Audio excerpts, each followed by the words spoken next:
menyatakan terdakwa Jessica Kumolo alias Jessica Kumala Wongso alias Jess telah terbukti secara sah dan meyakinkan bersalah melakukan tindak pidana pembunuhan berencana. 2. Menjatuhkan pidana terhadap terdakwa tersebut dengan pidana penjara selama 20 tahun. Guys, langsung saja ya berbicara mengenai kasus Jessica Kumala Wongso dan juga almarhum Wayan Mirna Salihin dalam kasus kopi sianida yang saat ini muncul kembali perhatian publik dan juga disoroti, Prof.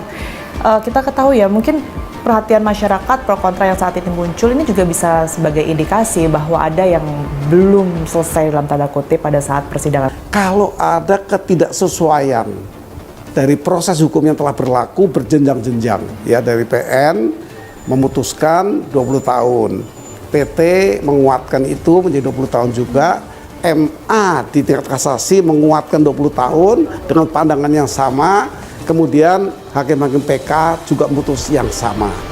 Nah, ini seragam 20 tahun tentu dengan pertimbangan-pertimbangan Pak Hakim sudah yakin ya ada persesuaian terhadap perbuatan yang dikaitkan dengan undang-undang, khususnya undang-undang tentang alat bukti yang sah. Izin Prof, sekalipun belum ada satu bukti pun yang kemudian ini bisa betul-betul memastikan kapan tepatnya Jessica ini kemudian memasukkan racun ke dalam kopi Mirna Salihin ini. Begini ya, bukti langsung namanya ditanyakan tadi, bukti langsung direct evidence dari perbuatan ini atau delik ini. Hukum tidak melihat langsung seperti itu yang baru menjadi kepastian. Bisa direct, bisa indirect. Jadi ketika memasukkan tidak saat itu kan bukan berarti dia tidak memasukkan. Ini hanya contoh saja. Saya tidak mengatakan itu benar atau salah. Karena hakimlah yang akan memastikan. Tapi walaupun tidak langsung melihat bahwa terdakwa ini memasukkan langsung begitu, tapi perbuatan yang bersifat indirect juga menjadi matinya orang, dan banyak peristiwa itu, atau menyuruh orang ya. Perkara lain kan dia menyuruh, pasal 55. Orang melakukan pembunuhan kan disuruh oleh orang lain, pasal 55 ayat 1 ke 1. Itu begitu. Jadi tidak harus ada fakta kepastian hukum bahwa orang itu melakukan membunuh langsung atau menaruhkan racun. Tidak seperti itu.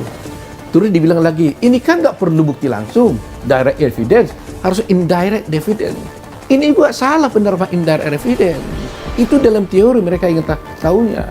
Kalau indirect evidence, betul, boleh tidak langsung. Tapi harus juga dibuktikan dengan bukti yang mana dia yang terhubung. Dengan perbuatan Jessica yang ada yang mau melihat, tidak terhubung.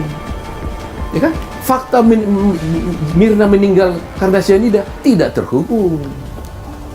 Ya kan? Yang melihat tidak ada. Mengapa saya begitu yakin? Saya membaca itu, saya pengalaman sebagai ahli di pengadilan itu bukan 1-2 kali, lebih dari 100 kali. Ketika kasus Jessica itu, berita acara pemeriksaan saya lebih dari 200 halaman.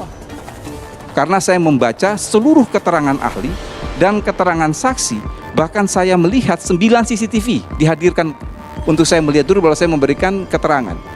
Berdasarkan percobaan yang dilakukan oleh Imade Gelgel, Hani jelas tidak mungkin karena dia datang bersama Jessica, bersama Mirna. Percobaan kalau itu ditaruh cyanida pada saat air masih mendidih dituangkan dari termos dari teko, itu pasti baunya menyengat.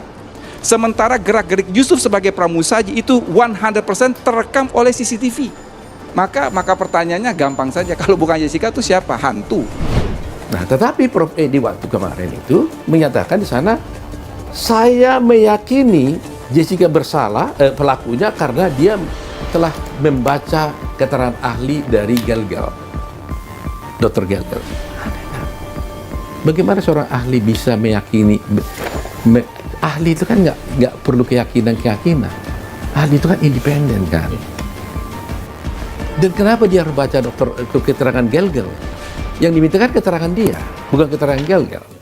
Dan dia mengatakan saya meyakini dia pelakunya gara-gara membaca keterangan Dr. Gelgel. Ya seharusnya ilmu dia yang diterapkannya, bukan ilmu Gelgel kan.